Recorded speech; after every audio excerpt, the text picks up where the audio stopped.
بسم اللہ الرحمن الرحیم کریں گے چیپٹر 4 عباسد ڈائنیسٹی کا topic achievements in the field of science. The Arabs' achievements in the field of science were inspired by two influences, firstly by Islam and secondly by inspiration from Greeks and Persians. اب عربs نے جو بھی کامیابی حاصل کی ہے science کے field کے اندر وہ انسپائر ہوئے ہیں، متاثر ہوئے ہیں، یا ان کے اوپر کس چیز سے متاثر ہو کر انہوں نے سائنس میں کامیابیاں حاصل کی ہیں. ایک تو اسلام سے انہوں نے بہت زیادہ سیکھا ہے سائنس کے بارے میں، اور دوسرا انہوں نے یونان اور فارس سے بہت زیادہ جو ہے نا انسپریشن لی ہے، متاثر ہوئے ہیں اور ان کی بنائی ہوئی چیزوں سے سائنس میں ان کی ایجادات سے بہت متاثر ہیں. The Abbasid took great strides in the field of science and other areas. اب بہت بڑی بڑی تبدیلیاں عباسد نے سائنس کی فیلڈ کے اندر کی اور اسی سے ریلیٹڈ دوسرے ایریاز کے اندر بہت بہترین انہوں نے ایجادات کی، بہت بہترین ان کے ہاتھ سے جو ہیں فائدہ مند چیزیں جو ہیں وہ بنائی گئیں in the field of science. Ibn al-Haytham is known as the father of optics. اب جو بینائی کے لیے ہماری اینکیں بنائی جاتی ہیں یا آنکھوں سے ریلیٹڈ جو بھی علم ہوتا ہے اس کا موجد مانا جاتا ہے ابن الہیثم کو. اور his famous book کتاب المناظر influence European scholars of a Renaissance period. آپ کو رینیسنس پیریڈ کا پتہ ہے کہ جب ڈاؤن فال ہوا تھا کیتھولک چرچ کا، یا آپ اپنا پڑھ چکے ہیں پہلے بھی، تو اس دور کی بات ہے کہ ان کی ایک کتاب ہے کتاب المناظر، تو اس سے انفلوئنس لے کر یورپین جو اسکالرس تھے انہوں نے اینک کے بارے میں یا بینائی کو بہتر کرنے کے لیے چیزوں کی جو ہے نا انوینٹ کرنا شروع کی تھی چیزیں، کہ اچھا آنکھوں کا بھی کوئی علم ہوتا ہے، یعنی آنکھوں کو اگر کم دکھائی دے رہا ہے تو ہم اس کے لیے بھی کچھ ایسا کر سکتے ہیں کہ کم دیکھنے والے لوگ اچھے سے دیکھ سکیں، یا اس میں مزید ریسرچ ہوئی. Medicine the first branch of science to develop fully under the خلافت patronage was medicine. اب جو اصل جو دوائیوں کے معاملے میں ہے، جو پہلی برانچ سائنس کی ڈیولپ ہوئی تھی پورے طریقے سے، وہ خلافت کے دور میں بنی. ٹھیک ہے، اور آپ اس کو یہ کہہ سکتے ہیں کہ میڈیسن کی جب آغاز ہوا نا تو وہ یہاں سے ہوا، یعنی لوگوں نے دوائیاں جو کھانی شروع کی ہیں، پہلے تو یونانی دوائیاں بھی لوگ کھاتے تھے، لیکن جو بہترین انداز میں لوگوں نے دوائیوں کی طرف اپنا رجحان بڑھایا، جیسے لوگ پہلے قہوے سے یا دوسری چیزوں سے اپنے آپ کو ٹھیک کر لیتے تھے، یا ہوم ریمیڈیز سے یا سبزیوں فروٹس وغیرہ سے، دوائیوں سے وہ پرہیز کرتے تھے، یونانی دوائیوں سے اور دوسری میڈیسن سے. تو یہ عربس جو ہیں انہوں نے اپنی دوائیاں بنانی شروع کر دیں، اس کے بجائے کہ آپ کھانے پینے سے اپنے آپ کو ٹھیک کریں، آپ وہ ہربل میڈیسنز یا جو بھی میڈیسنز وہ بناتے تھے ایلوپیتھک یا ہومیوپیتھک، اس کا آغاز ہوا. الرازی wrote about 200 books on medicine. الرازی جن کو بہت ویل نون پرسنالٹی ہیں یہ میڈیسن کی دنیا میں، اور جتنے ڈاکٹرز ہیں یا جو بھی رکھتے ہیں تعلق ایلوپیتھی سے یا ہومیوپیتھی سے، وہ ان کو موجد مانتے ہیں، اور یہ ہیں بھی. انہوں نے تقریباً 200 سے زائد کتابیں لکھی ہیں دوائیوں کے اوپر. ابن سینا wrote a book called القانون فی طب کینن آف میڈیسن. تو جو ابن سینا ہیں وہ بھی بہت رینونڈ پرسن ہیں ان دا فیلڈ آف میڈیسن اور سائنس، تو انہوں نے بھی ایک کتاب لکھی القانون فی طب، اور ابھی تک اس کتاب سے لوگ فائدہ اٹھا رہے ہیں، اور اس سے نئی ادویات جو ہے نا وہ بنائی جا رہی ہیں، اور ایڈوانس ایج میں بھی ہم اس کو یوز کر رہے ہیں. Hospitals, the early Abbasid caliphs established hospitals called بیمارستان.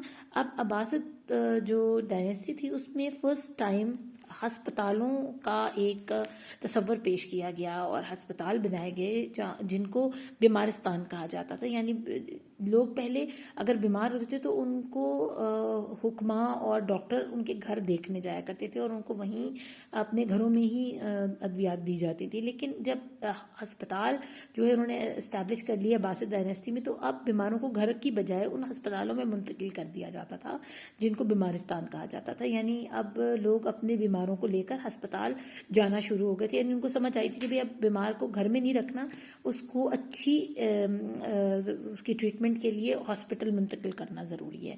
The first hospital was set up by Harun al-Rashid in Baghdad, اور ہارون الرشید جو 6 خلیفہ بنتے ہیں ٹائم لائن میں, تو ان کے دور میں پراپر طریقے سے ایک ہاسپٹل سیٹ اپ ہوا اور بغداد کے اندر, اور وہاں یہ سارا سلسلہ شروع ہوا. Gradually 34 hospitals were established in various part of خلافت, اور خلافت کے دوسرے علاقوں میں پروونشل طور پر ڈفرینٹ ایریاز میں تقریباً 34 ہاسپٹلز اسٹیبلش کر دیے گئے سیم پیریڈ کے اندر جو ہارون الرشید کا دور تھا.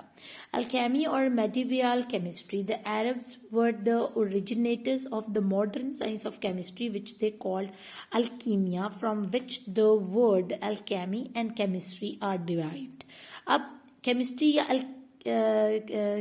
کیمی جو ہے وہ کہاں سے یہ لفظ نکلا ہے, وہ الکیمیا سے نکلا ہے. اور یہ الکیمیا جو ہے وہ کس نے نکالا؟ عرب ہی ہیں جنہوں نے ماڈرن سائنس کے بارے میں بات کی, کیمسٹری کے بارے میں بات کی کہ ہم 4-5 طرح کی چیزوں کو, کیمیکلز کو آپس میں ملا کر کوئی ایک نئی چیز بنا سکتے ہیں. The first great alchemist was جابر ابن حیان, اور یہ بہت ویل رینوڈ پرسن تھے کیمیا کی دنیا میں, اور یہ بہت بڑے کیمسٹ تھے جو ادویات بناتے تھے. ہو ڈسکورڈ سیورل کیمیکل کمپوننٹس, اس کے علاوہ انہوں نے بہت سارے کیمیکل کمپوننٹس بنائے جو کہ استعمال ہوتے تھے الگ الگ چیزوں کو بنانے میں. اور انہوں نے جو ان کے کیمیکل کے کمپوننٹس ہیں وہ سمجھ لیں کہ کمپوننٹ سے مراد ہوتی ہے ایک سے زائد کیمیکلز کو ایک ساتھ ملا دینا, ٹھیک ہے. اور کچھ کیمیکل کمپوننٹس ہوتے ہیں جو ڈفرینٹ ہوتے ہیں جن کو بعد میں آپس میں ملا کر ایک خاص مقدار میں کوئی نئی چیز, نیا کیمیکل بنایا جاتا ہے. He wrote many books on chemistry and some of his books are available even today, اور آج بھی ان کی کتابوں میں سے لوگ مستفید ہو رہے, فائدہ اٹھا رہے ہیں. انہوں نے کافی کتابیں لکھی ہیں کیمسٹری کے اوپر. یعنی اگر آپ کو گولڈ ایکسٹریکٹ کرنا ہے کسی پتھر میں سے یا مٹی میں سے, تو آپ نے کون سے کیمیکل کو کس ترتیب سے اور کتنی مقدار میں استعمال کرنا ہے. تو یہ بہت جو ہے نا کمپلیکیٹڈ ہے برانچ آف سائنس جو کیمسٹری ہے. اگر آپ ذرا سی اونچ نیچ اس میں ہو جاتی ہے تو بہت زیادہ نقصان ہوتا ہے. تو بے شک جو جابر ابن حیان ہے انہوں نے بہت بڑی ڈسکوری کی تھی کیمیکل کمپوننٹس کو ڈسکور کر کے. ہم آگے پڑھ لیتے ہیں. Ibn Sina known in Europe as Avicenna, Avicenna کے نام سے وہ مشہور ہے, ٹھیک ہے. ہم ان کو ابن سینا کہتے ہیں, یورپ میں وہ ایویسینا کے نام سے مشہور ہیں. Was the most popular physician called by the Arabs الشیخ الرئیس, the sheikh and prince among the learned. He was in charge of the royal library, اور ان کو وہاں کی شاہی جو لائبریری تھی ان کا بھی چارج حاصل تھا. ان کو شیخ کہا جاتا تھا, پرنس سمجھا جاتا تھا, یعنی ان سے لوگ سیکھنے آتے تھے علم کو. تو اس علم کا بادشاہ جسے کہا جاتا ہے نا, وہ اس نام سے ان کو یاد کیا جاتا تھا. His book canon of medicine was translated into Latin in Europe and remained a standard textbook for medicine up to the 17th century تک. تو 17th century تک ان کی جو کتاب ہے اس کو لیٹن کے اندر یورپ میں جو ہے لینگویج کے اندر ٹرانسلیٹ کیا گیا, اور 17th century تک اس بک نے میڈیسن کی دنیا میں بہت زیادہ لوگوں کو فائدہ پہنچایا. اب آگے ہم دیکھ لیتے ہیں geography and cartography. Great progress was made in geography by the Muslims during this period. اب جہاں باقی فیلڈز میں اچیومنٹس ہو رہی تھی وہاں جیوگرافی اور کارٹوگرافی میں بھی مسلمانوں نے سب کو پیچھے چھوڑ دیا ہوا تھا, بہت اچھی پروگریس تھی. اب جیوگرافی کیا ہوتی ہے؟ جیو مینس ہوتا ہے گراؤنڈ یا ارتھ, اور گرافی کا مطلب ہوتا ہے اس کے بارے میں انفارمیشن, ٹھیک ہے. تو مسلمانوں نے جیوگرافی کو کس طرح لے کر چلے؟ وہ Muslims of the Abbasid period wandered all over the world as traders, travellers and for many other purposes. اب مسلمان جو تھے نا عباسد دور کے اندر ٹریول کرتے تھے. تو وانڈرڈ کا مطلب ہے کہ وہ گھومتے تھے, ٹریڈرز بن کر تجارت کیا کرتے تھے یا مسافر بن کر سفر کیا کرتے تھے بہت سارے پرپسز کی وجہ سے. کچھ لوگ شوقین تھے گھومنے پھرنے کی, کچھ لوگ اسلام کی تبلیغ زیادہ سے زیادہ اسلام کو پھیلانے کے لیے, جو مین پرپس تھا، اور جو سیکنڈ بڑا پرپس تھا وہ تجارت کا تھا. They left detailed descriptions of their journey through Muslims and non-Muslim lands. اور انہوں نے جو مسلمان سلطنتیں ہیں یا ایریاز ہیں ان کو بھی ٹریول کیا، وہاں بھی ایکسپلور کیا، اور جو نان مسلم لینڈز تھے جیسے یورپ ہے یا کوئی اور گریک وغیرہ، روم وغیرہ، تو وہاں بھی وہ گئے. تو ان کے بارے میں ڈیٹیل انہوں نے ڈسکرپشنز دی کہ انہوں نے وہاں جا کر کیا دیکھا، ان کی کلچر کیسا تھا، ان کے رسم و رواج کیسے تھے، ان کا رہن سہن کیسا تھا. Their books are rich in geographical and historical information. اب ان کی جو بکس ہیں وہاں سے بھی پتہ چلتا ہے کہ وہاں پر کس طرح کے لوگ تھے، کن عبادت گاہیں کیسی تھیں ان کی، وہاں سکولز تھے یا نہیں تھے، یا ہاسپٹلس تھے یا نہیں تھے. یعنی ایک پراپر وجہ بتائی کہ وہاں کوئی سمندر ہے یا دریا ہے یا پہاڑ ہیں یا ہریالی زیادہ ہے یا کم ہے یا چٹیل میدان ہے. یہ ساری چیزیں انہوں نے اس میں لکھی. اس کے علاوہ انہوں نے ہسٹوریکل انفارمیشن بھی دی کہ وہاں کون کون بادشاہ رہے، وہ کیسے اپنا ملک چلاتے تھے. Among these travellers and geographers, اب دیکھیں ان میں ٹریولرز بھی تھے اور جیوگرافرز وہ ہوتے ہیں جو حساب لگاتے ہیں کہ بھئی اس علاقے میں کتنا ایریا پہ پہاڑ ہے، کتنا ایریا ان کا میدان ہے، کتنے ایریا پہ ڈیزرٹ ہے، کتنے ایریا کے اوپر کوئی سمندر ہے یا جنگلات ہیں، اس طرح کا کرتے ہیں. وہ جیوگرافرز ہوتے ہیں. اور ٹریولرز جو ہوتے ہیں وہ جسٹ صرف سفر نامے لکھتے ہیں کہ ہم فلانی جگہ سے گزرے اور وہاں پر ہم نے یہ دیکھا اور پرانی عمارات دیکھی اور وہاں پر ہم نے مونومنٹس دیکھے. تو ان دونوں کو ملا کر جو ہسٹری بنتی ہے وہ بہت بہترین منظر پیش کرتی ہے. جو لوگ وہاں نہیں جا سکے ایسے علاقوں میں، ان کے بارے میں جو ہم جیسے اب وی لاگرز جاتے ہیں، ہمیں ویژولائز طریقے سے ہم دیکھتے بھی ہیں اور سنتے بھی ہیں.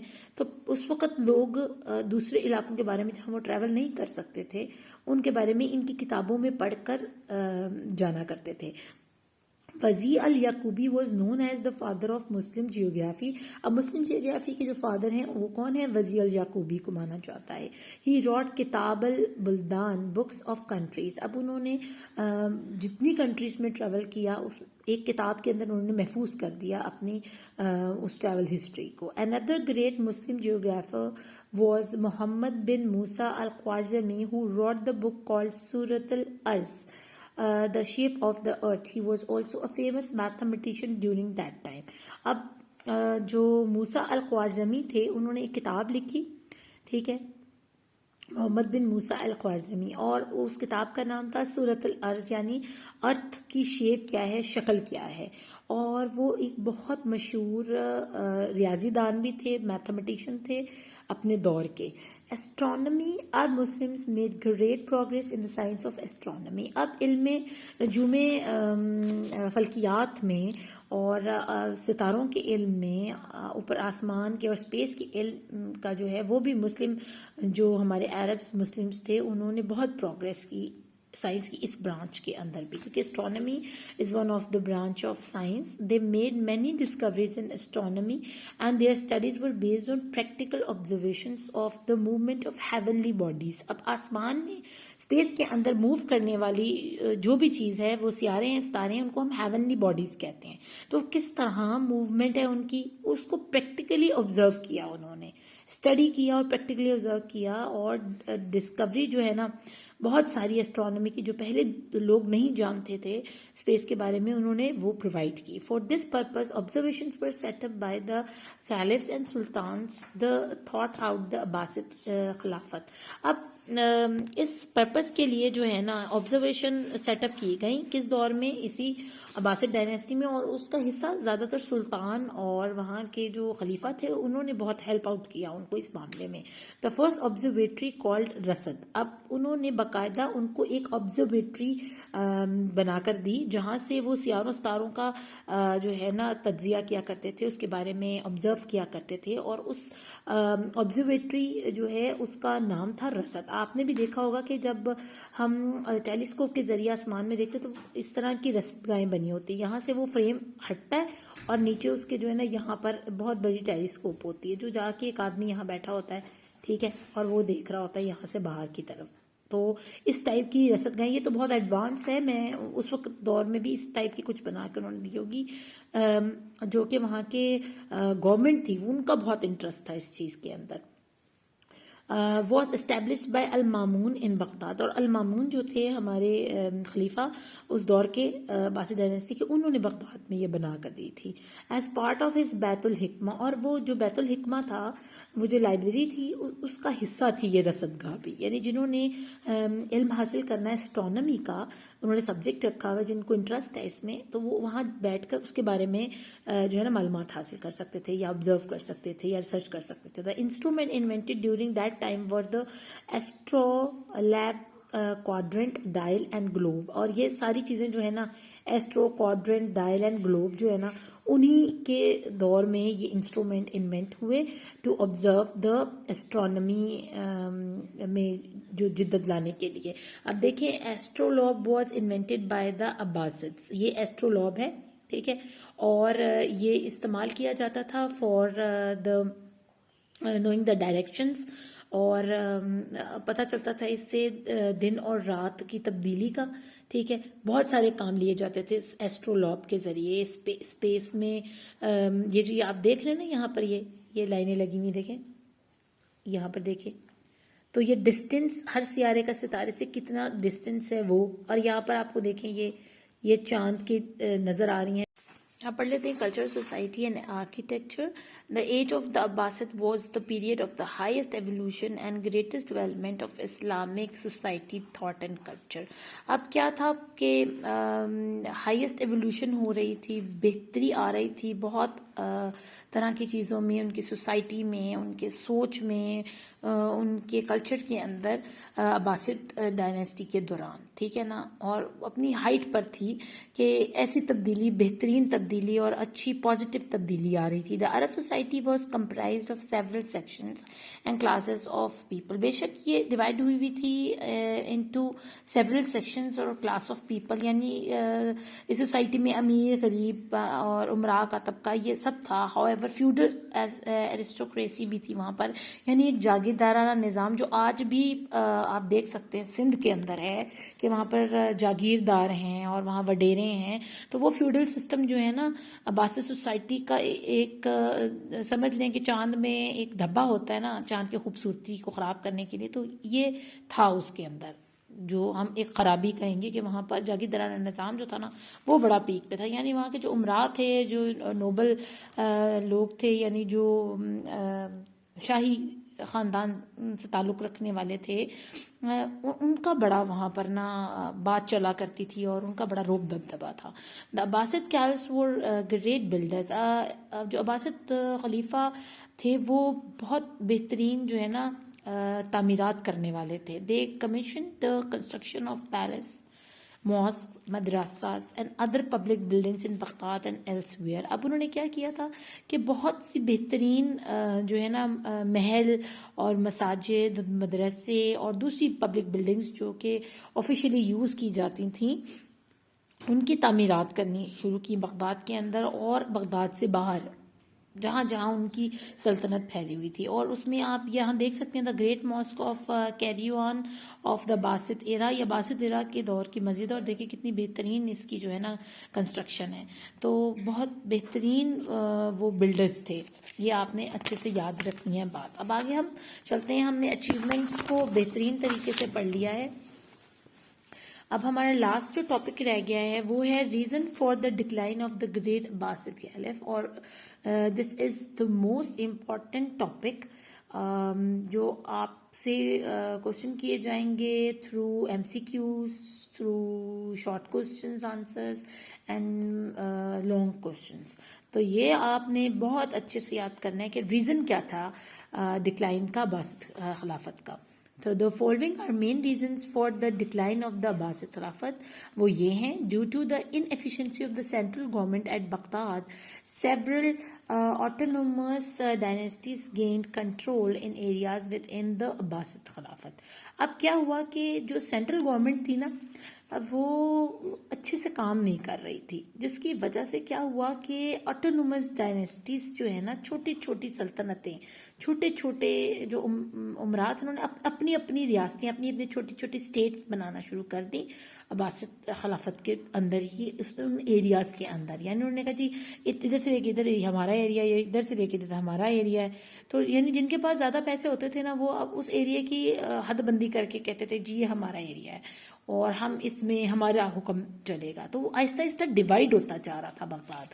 دا systems of the government weakened leading to civil wars. اب کیا ہوا کہ گورنمنٹ کیونکہ ویک ہو چکی ہوئی تھی اور عوام جو ہے نا وہ سن نہیں رہی تھی، سب نے اپنی اپنی چھوٹی چھوٹی ریاستیں وہاں پر اور اپنے چھوٹے چھوٹے سے نا اسٹیٹس بنا لی ہوئی تھی، جس کی وجہ سے کیا ہوا، سول وار کا خدشہ پیدا ہو گیا. سول وار کی طرف چلے گئے عباسد ڈائنیسٹی والے، اور جو وہاں کے لوکل لوگ تھے رہنے والے، ان کی آپسی لڑائیوں کی وجہ سے نا گورنمنٹ کی کوئی سن نہیں رہا تھا، وہ آپس میں لڑ رہے تھے اور فتنہ فساد اور پریشانی بن رہی تھی. The heavy taxation imposed on the people and farmer resulted in the decline of economic and agricultural production. اب کیا تھا، جو ٹیکس لیے جاتے تھے وہ کامن لوگوں سے، امیروں کی بجائے غریبوں سے، جیسے کہ وہاں ہوا تھا کیتھولک والے لیتے ہوتے تھے، اور اسی طرح فارمرز سے انہوں نے نا لینے شروع کر دیے تھے ٹیکس. اور اکنامک اور ایگریکلچر پروڈکشن جو تھی نا، اس کا ڈکلائن ہونا شروع ہوا، کیونکہ اگر فارمرز کے پاس بیج خریدنے کے پیسے نہیں بچتے تھے تو وہ پھر نئی پروڈکشن کہاں سے لاتے، نئی جو ہے ایگریکلچر میں، زراعت میں وہ مزید فصلیں کیسے اگاتے یا ہارویسٹ کرتے. تو وہ ان کے لیے مسئلہ بن رہا تھا. اور اسی طرح جو وہ لوگ تھے جو کپڑا بنانے والے تھے یا جوتے بنانے والے تھے، ان پہ اتنے ٹیکسز، ہیوی ٹیکسز تھے کہ وہ چمڑا خریدنے کی حد سے بھی چلے گئے تھے، وہ دھاگا نہیں خرید سکتے تھے کپڑا بنانے والے. تو اس قسم کی پرابلمز ہونا شروع ہو گئی تھی. ہلاکو جو ہے، یعنی ہلاکو خان اٹیک بغداد. اب جب آپ کے اپنے گھر میں جھگڑے ہو نا، تو جو آپ کے دشمن ہوتے ہیں نا، وہ اس چیز کا فائدہ اٹھاتے ہیں کہ جی یہ آپس میں بہن بھائی لڑتے رہتے ہیں، تو ہم کیوں نہ بہن بھائیوں کو الگ الگ لے جا کر تو ان کے کان بھر کے تو اس لڑائی کو مزید ہوا دیں اور ان کو بالکل ہی الگ الگ کر کے تو پھر ان کے اوپر اٹیک کریں اور پھر ان سے بدلہ لیں اپنا.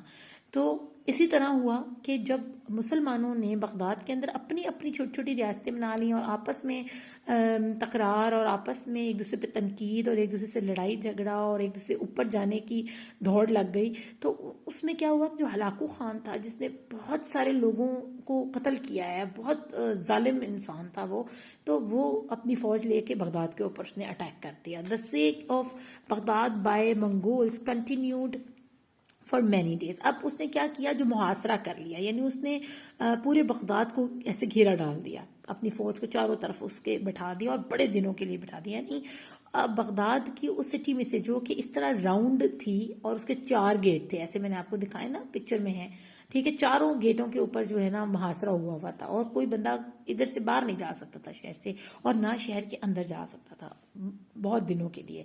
When they captured the city, they burned and destroyed all famous buildings, learning institutions, forts, gardens and even libraries. اب انہوں نے کیا کرنا شروع کیا، جاہل لوگ تھے، خونخوار تھے، انہوں نے کیا کیا، ان کو تو اس چیز کا اندازہ نہیں تھا کہ وہ کیا کرنے جا رہے ہیں، وہ جلا رہے تھے. انہوں نے تو بس ایک چیز تھا، ظلم کرنا تھا نا.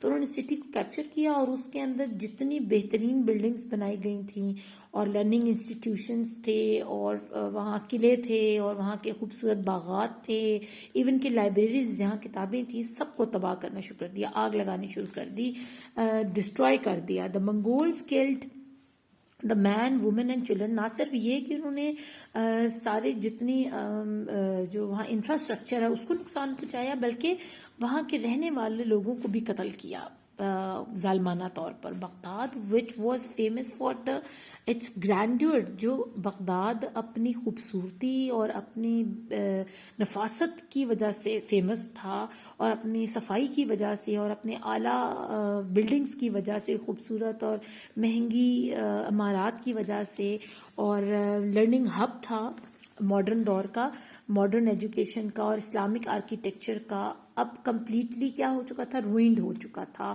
تباہ و برباد تھا، تباہ حال تھا، کھنڈر میں تبدیل ہو چکا تھا. The books in the house of wisdom جو کہ بیت الحکمہ تھا، اس کی جتنی کتابیں تھیں وہ ripped and thrown in the Tigris river. اب جو ریور ٹگرس تھا اس کے اندر انہوں نے پھاڑ کر وہ کتابیں پھینک دیں، ٹھیک ہے، کچھ جلا دیں، اور کچھ وہ جو جتنی بھی وہاں لائبریریز تھی نا، آپ کو پتا کتنی زیادہ لائبریریز انہوں نے بنائی ہوئی تھیں.